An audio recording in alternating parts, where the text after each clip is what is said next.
नमस्कार दोस्तों, मैं आचार्य रविंद्र अध्यात्म अवेयरनेस पर आपका स्वागत करता हूं। दोस्तों, आज क्या आप इस चीज को जानते हैं कि दक्षिण दिशा में अगर जल तत्व चला जाता है तो क्या करता है?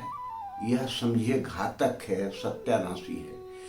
आप वीडियो के द्वारा अपने आप को कैसे व्यवस्थित कर सकते हैं, मुख्य उद्देश्य ये है। तो हम क्या करें? आप जानते हैं कि दक्षिण दिशा का पूरा क्षेत्र अग्नि तत्व से रिलेटेड है और अग्नि तत्व का विपरीत या शत्रु तत्व या एनिमी तत्व जल तत्व है। तो किसी भी घर में अगर दुश्मन को ला करके बैठा देंगे तो आपका क्या करेगा? सर्वनाश कर देगा। तो ये तत्व विज्ञान है। यह वास्तुशास्त्र 5 तत्वों के विज्ञान पर चलता है, क्योंकि सारी ब्रह्मांड जो है 5 तत्व से बने हैं और 5 तत्व का एलाइनमेंट ही आपके घर में सुख समृद्धि, धन दौलत, रिलेशन अच्छा देता है। तो डिस्टर्ब क्या होता है? अगर अग्नि तत्व में जल तत्व को रख दें या यूं कहें कि दक्षिण दिशा में उत्तर दिशा को लाके बैठा दें तो क्या होगा?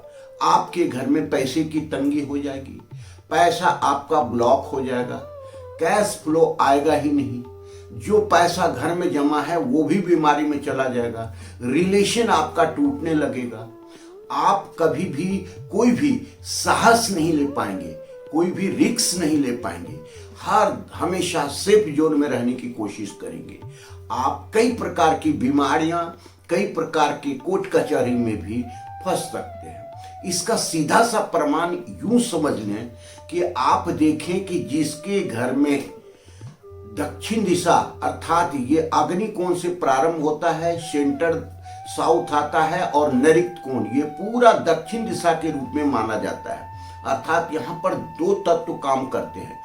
जल जो अग्नि तत्व है और पृथ्वी तत्व है, उसमें जब हम जल तत्व को ले जाएंगे तो ये तीसरा तत्व उसमें प्रवेश करेगा और यह पूरा का पूरा बंटाढार कर देता है।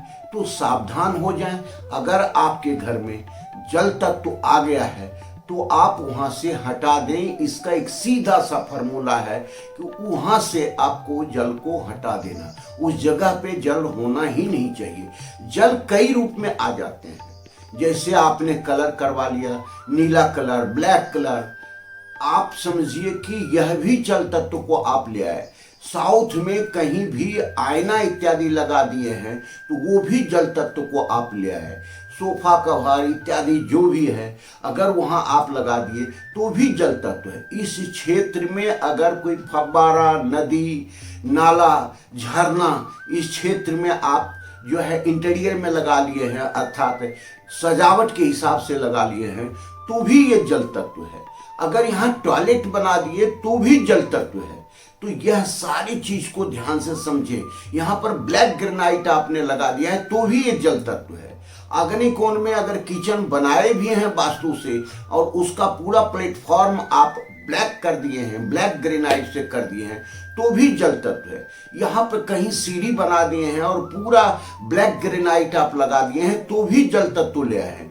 तो इस तरह से जल तत्व बोरिंग से या गड्ढा इत्यादि किए हैं या आप अंडरग्राउंड वाटर टैंक बना दिए हैं या आप यूं कहें कि सेप्टिक टैंक बना दिए हैं, टॉयलेट बना दिए हैं या कलर कर दिए हैं ब्लैक और नीला कलर, तो आप अग्नि तत्व में जल तत्व को प्रवेश कर दिए और जो कि आपके लिए सत्यानाशी हो सकता है और आपको पता भी नहीं लगेगा।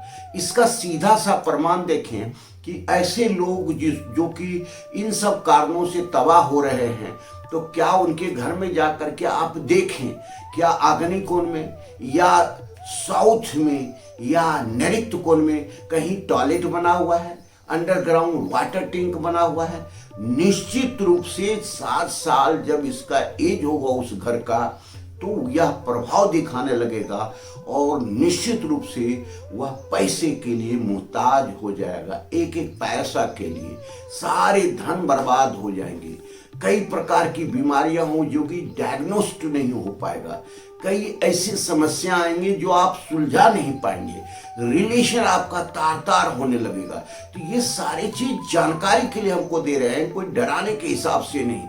आप बचें, अपने घर को व्यवस्थित करें, अच्छे वास्तुशास्त्री से सलाह लें और वहां से वो चीज को हटाएं। इसका रेमेडीज यही है, दूसरा नहीं है।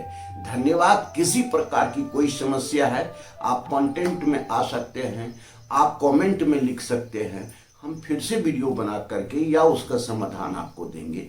धन्यवाद। फिर मिलते हैं अगले वीडियो। नमस्कार।